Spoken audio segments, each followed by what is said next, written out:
자, 인사이드 부산 이어갑니다.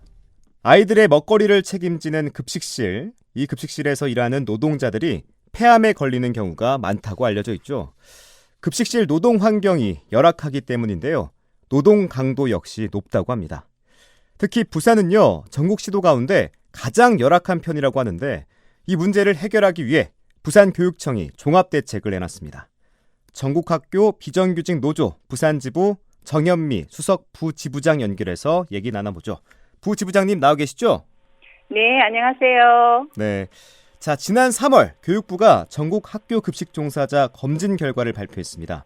검진자의 30% 이상이 폐 질환 이상 소견이 나왔군요. 네, 검진 결과 폐암 의심 또는 확진자가 전국 341명이라고 합니다. 네. 부산의 경우 폐암 의심자 20명 중 6명이 확진을 받았습니다. 이 관련된 내용도 좀 소개해 주시죠. 보통 10만 명당 여성 폐암 발병률을 비교했을 때 학교 급식 노동자 폐암 발병률은 최대 16.4배에 달한다고 합니다.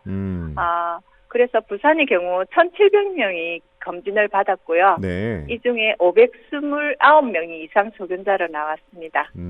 이 중에 6명이 확진이 된 거죠. 그렇군요. 이번 검진 결과에 대한 급식 종사자들의 반응도 궁금한데 반응은 어떻습니까? 폐암 확진자가 많이 나와서 그런지 일을 계속 해야 하나 고민하시는 분들도 계시고요. 그리고 경계성 결절 판정을 받고 나면 3개월에 한 번씩 검진을 받아야 되거든요. 네. 그래서 검진 받을 때마다 불안해하시는 분들도 계시고, 그리고 결절 판정을 받고 가족들이 그만둬야 된다, 퇴사해야 된다 해갖고 퇴사하시는 분들도 계시고 해서 많은 분들이 불안해하고 힘들어하고 계십니다. 네. 자, 이런 결과가 나왔으니까 원인을 알아봐야겠죠. 폐 질환에 노출될 수밖에 없다는 건 급식실 환경 때문이겠죠. 급식실 폐암 발병은 네. 조리흠이 원인입니다. 튀기거나 구울 때 발생하는 초미세먼지를 조리흠이라고 하는데요. 네. 이 조리흠이 휴드를 통해서 밖으로 잘 배출되어야 하는데 이제까지는 급식실 환기시설에 대한 기준이 마련되어 있지 않았습니다. 아예 기준이 없었습니까? 네네. 네. 그래서 많이 아예 그냥 위험에 노출되어 있었던 상황인 거죠. 네, 그래서 폐암 문제가 발병되면서 학교 급식실 환기시설 가이드라가 라는 게 마련되었고 이 네. 기준에 따라서 환기시설을 점검해보니 적합한 곳이 한 곳도 없는 거죠. 아, 한 곳도 없어요, 아예. 네. 이야, 굉장히 열악한 환경이었군요. 그렇죠. 네. 이런 환경뿐만 아니라 노동 강도도 굉장히 세다고 들었는데 부산은 특히 환경이 전국에서도 가장 열악하다고 들었습니다. 왜 그런 걸까요? 부산은 전국에서 아직까지 찾아보기 힘든 교실 배식이 한 30% 정도 남아 있습니다. 공간적 위치점 그래서 그런지 2층, 3층, 4층으로 달리하는 식당 배식도 있고요. 네. 교실과 식당을 동시에 운영하는 병행 배식 등 다양한 배식으로 급식이 이루어지고 있는데 반해서 배치 기준은 또 전국 최하위 수준이죠. 네. 그리고 타 지역은 이미 초중학교에 완제김치가 들어오고 있는데 비해서 부산은 아직도 다양한 김치를 직접 담그고 있어서 노동 강도가 더 높다고 보시면 될 것 같아요. 아, 김치를 직접 담가요? 네. 모든 학교에서? 네, 대부분의 학교가 담그고 있죠.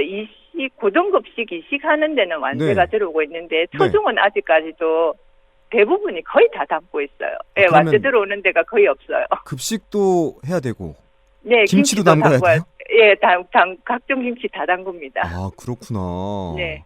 자, 그러면 1인당 감당하고 있는 인원 배치 기준이라고 있잖아요. 네. 부산은 보통 어느 정도의 학생 수를 감당하고 있습니까? 초중은 식수인은 한 180명당 조리원 1명. 180명당 1명이요?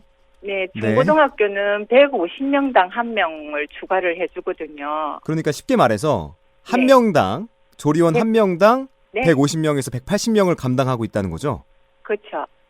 와. 네, 요번에 근데 이제 4월 24일 날 교육청 보도자료에 보니까 평균으로 따지니까 121명이라고 자기들이 발표는 하더라고요. 아무튼 큰 숫자인 건 맞잖아요. 네, 그렇죠. 그러니까요. 근데 180명당 어차피 1명 추가해 주는 거로 맞죠. 저도 네. 그렇다면 대체 인력은 있습니까? 대체 인력은 하늘의 별 따기입니다. 제가 그리고 예를 들어서 네. 뭐 손목 터널 증후군 해서 수술하고 산재 승인을 받고도 네. 대체 인력 못 구해서 동료들이 힘들까봐 제대로 쉬지도 못하고 출근하시는 경우도 봤고요. 와. 다리 골절 사고로 깁스하고 출근하시는 분 봤고요. 발에 큰 화상을 입고도 병원에 누워서 대체 못 구해줘서 동료들한테 미안해서 어쩔 줄 몰라 하시는 분도 봤거든요. 이런 실정이다 보니 어지간히 다치고 아파서는 대체 쓸 생각 아예 안 합니다. 우리 선생님들. 그러니까 나도 아프고 힘들지만 내 동료들도 너무 힘들게 일하기 때문에 일을 나가는 거잖아요. 네, 맞아요. 아이고, 휴가나 병가는 꿈도 못 꾸겠네요. 그렇죠. 뭐 힘들다고 소문난 학교에는 아예 대체도 못 구하고 그냥 일을 하시거든요. 네. 그런데 뭐 휴가면 사치죠, 뭐 사실은. 그렇다면 휴게 공간은 따로 있습니까? 휴게 공간은 따로 마련 데가 있긴 있어요. 네. 근데 이제 급식실 지을 때 공간이 좀 넓다고 생각되면 아마 휴게 공간도 좀 넉넉하게 지어진 것 같고요. 근데 이제 공간이 좀 좁으면 휴게 공간은 아예 뒷전이었던 것 같아요. 보면 학교 방문을 해보면. 그래서 좁은 공간에 이제 각자의 개인 사물함이 없는 곳도 있고요. 선생님들이 다리도 제대로 못 필 정도로 좁은 공간도 있고요. 예, 그러다 보니까 당연히 뭐 샤워 시설도 좁아서 제대로 씻도 못하고 퇴근하시는 경우도 있고요. 아주 이제 뭐 휴게 시설이 아주 천차만별이라고 보시면 될 것 같아요. 학교마다. 네. 아까 지부장님께서도 말씀해 주셨는데 이 일을 계속해야 하나, 뭐 본인도 그렇고 가족들도 그렇고 많은 고민들을 할 것 같은데 이런 일들이 계속 될수록 내 직업에 대해서 또 우리 가족의 직업에 대해서 불안해하시는 분들도 많으실 것 같아요. 퇴사도 많이 하죠? 네. 지금까지는 아마 열악한 환경 때문에 흔히 말하는 골병 때문에 힘들었다면 들고 그리고 방학 때 임금이 없어서 생활부로 좀 힘들었는데 근데 또 여기다 폐암이라는 위험까지 이제 감내하면서 우리 일을 해야 되는 실정이다 보니 많이 불안해하고 퇴사율도 높습니다. 부산의 경우 전체 오염 면적 대비 6개월 이내 퇴사율이 47.8%거든요. 거의 그럼 절반이네요. 절반이 나간다고 보시면 돼요. 얼마나 힘드셨으면 이렇게 퇴사도 많이 하시고 많은 고민들을 하실 것 같은데 이런 환경에서 일을 계속 해오신다는 그 분들을 보면 아이들에게 그래도 질 좋은 또 맛 좋은 식사를 제공한다는 사명감 때문에 이렇게 일하지 않나라는 생각이 드는데 어떠세요? 실제로 그렇습니까? 맞습니다. 급식 종사자 대부분이 여성 노동자이면서 엄마라는 사실이 있죠. 저부터도 급식 일을 시작한 계기가 제 아이가 다니는 초등학교에서 일을 시작했거든요. 네. 그래서 내 애의 입에 들어가는 밥이라고 생각하고 진짜 힘들어도 제 시간에 먹일 생각에 진짜 아픈 줄도 모르고 일했거든요. 엄마 마음이 없으면 정말 하기 힘든 일이 학교 급식실이라고 생각합니다. 자, 무튼 이 문제를 해결하기 위해서 부산시 교육청이 종합대책을 내놨습니다. 3년 동안 300명을 채용하고 환경도 개선하겠다고 발표했는데 어떻게 보세요? 이 발표안에 대해서?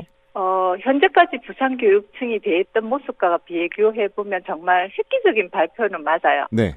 10년을 넘게 우리가 인력 충원해달라고 학교 급식실 노동자 다 죽겠다고 외치고 했는데 정말 벼랑 끝에서 이런 발표가 나와서 정말 늦은 대책이지만 한편으로는 지금이라도 이런 발표가 나와서 다행이라고 생각합니다.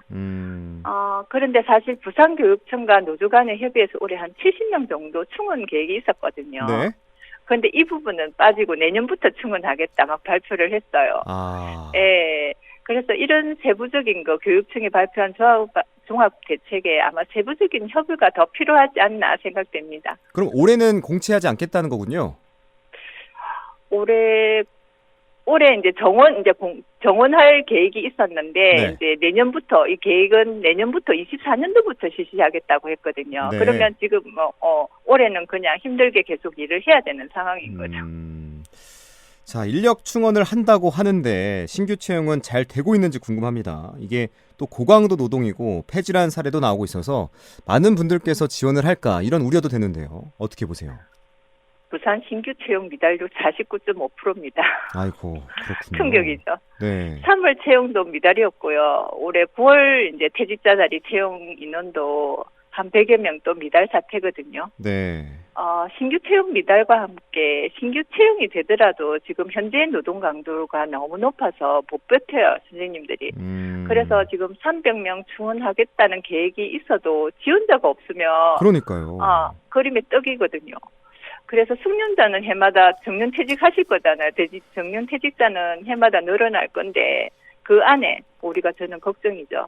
몇 년 안에 급식 종사자들 남아나서 학교 급식 이루어지겠나, 유지되겠나 위기감이 덜 정도입니다. 네. 그래서 현재 노동 강도를 당장 낮출 수 있는 여러 조치들이 동반되어야 되고요. 그래야 지원자도 늘 것이고 숙련자가 늘어서 아마 이 위기에서 벗어나지 않을까 하는 생각입니다. 네. 일단 뭐 종합대책도 나왔고 4월 26일 전국 첫 원탁회의도 부산에서 열렸다고 들었습니다. 그때는 어떤 얘기들이 오갔습니까? 학교 급식이 생기고 처음으로 이런 자리가 마련된 거거든요. 급식실 전반적인 문제를 학부모, 교사, 학생들이 자신들의 문제로 생각하고 함께 해결책을 찾기 위해서 논의를 했고요. 여기서 함께 도출한 12대 요구안 중에 배치 기준 하향, 완제김치 사용, 조리휴미 발생하는 튀김 요리 횟수 제한, 조리실 환기시설 전면 개보수, 그다음에 가스 조리구를 전기기구로 교체하는 달라, 대체 인력 전담 제도를 도입해달라, 이런 다양한 요구들이 있었습니다. 학생, 학부모, 교직원, 급식 노동자 모두가 안전하고 행복한 학교 급식을 만들기 위해 앞으로도 함께 힘을 모아갈 생각입니다. 진짜 정말 감동적인 자리였어요. 많이 우시는 분도 계시고. 그렇군요. 네.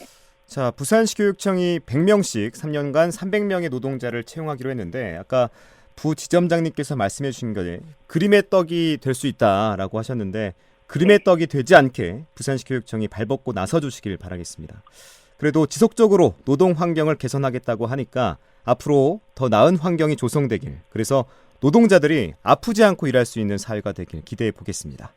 자, 지금까지 전국 학교 비정규직 노조 부산지부 정현미 수석 부지부장 연결해서 얘기 나눠봤습니다. 부지부장님, 오늘 말씀 고맙습니다. 감사합니다. 수고하세요.